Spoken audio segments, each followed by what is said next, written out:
வங்கக்கடலில் டிட்வா புயல் நகரும் வேகம் அதிகரித்தது. சென்னையிலிருந்து 490 கிலோமீட்டர் தொலைவில் மையம் கொண்டுள்ளதாகவும் வானிலை மையம் தகவல்.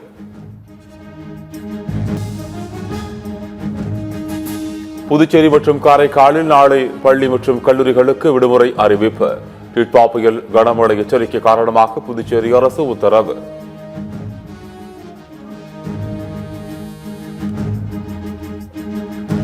புதுச்சேரியில் நாளை விமான சேவை ரத்து.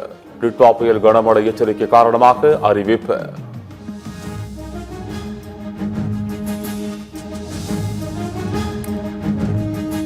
மோசடி ஆவணங்களை கொடுத்து தேர்தல் ஆணையத்தை அன்புமணி ஏமாற்றியுள்ளதாக ஜி.கே. மணி டெல்லியில் பரபரப்பு பேட்டி. பொதுக்குழு தேதியை ஒரு ஆண்டு பின் தேதியிட்டு போலி ஆவணத்தை தேர்தல் ஆணையத்தில் அன்புமணி வழங்கியுள்ளதாகவும் குற்றச்சாட்டு. எப்படி முறைகேடு நடந்துன்னு தெரியல. மொத்தத்துல முறைகேடு நடந்திருக்கு, மோசடி நடந்திருக்கு.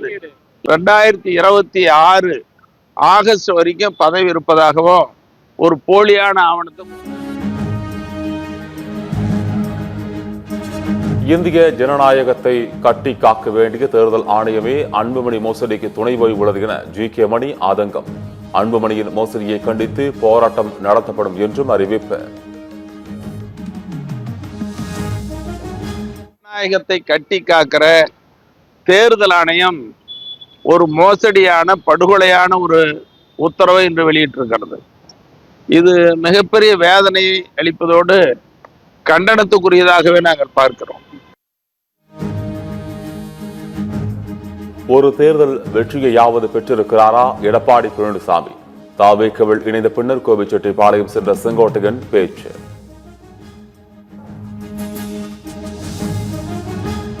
புதுக்கோட்டை, ராமநாதபுரம், தூத்துக்குடி, தேனி உள்ளிட்ட 15 மாவட்டங்களில் இரவு 10 மணி வரை மழைக்கு வாய்ப்பு.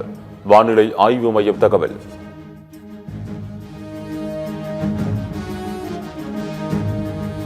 டிட்வா புயலால் ஊட்டி, கொடைக்கானல் போல் மாறிய சென்னையின் சூழல். கடும் குளிர் நிலவுவதால் சென்னை வாசிகள் நடுக்கம்.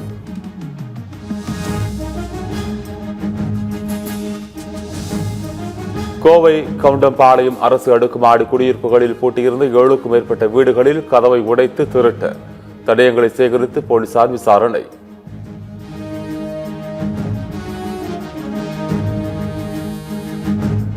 திமுகவை ஆட்சியிலிருந்து அகற்றும் கூட்டணிகள் பாமக இடம்பெறும். கூட்டணி ஆட்சி அமையுமா என தற்போது கூற முடியாது என பாமக தலைவர் அன்புமணி பேட்டி.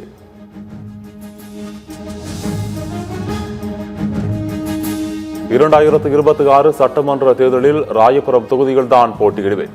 சாகும் வரை அதிமுகவில் தான் இருப்பேன் என முன்னாள் அமைச்சர் ஜெயக்குமார் திட்டவட்டம்.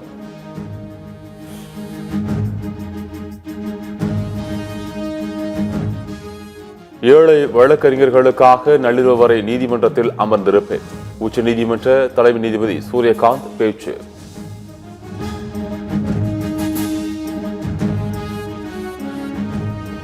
கேரள மாநிலம் மூணாறு அருகே வானில் மிதக்கும் உணவகத்தில் தொழில்நுட்ப கோளாறு.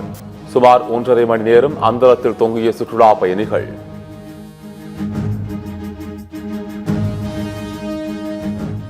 கேரள மாநிலம் ஆலப்புழாவில் கோலாகலமாக தொடங்கிய பாரம்பரிய படகு போட்டி. துடுப்புகளை வீரர்கள் ஒரே சீராக இயக்கிய காட்சிகள் வைரல்.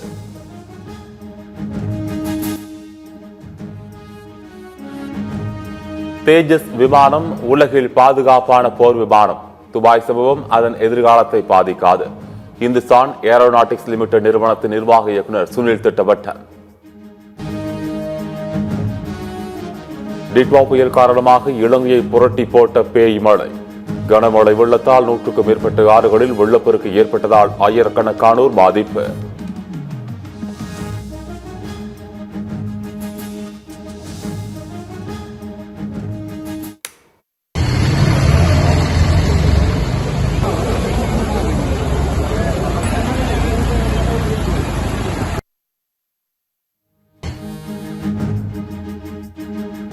மழை வெள்ளத்தால் பாதிக்கப்பட்டுள்ள இலங்கைக்கு நிவாரணப் பொருட்களை அனுப்பியது இந்தியா.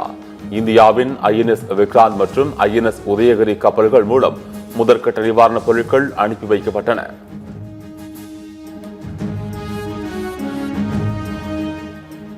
தாய்லாந்தை புரட்டி போட்ட வெள்ளம். 145 பேர் உயிரிழப்பு, மீட்பு பணிகள் தீவிரம்.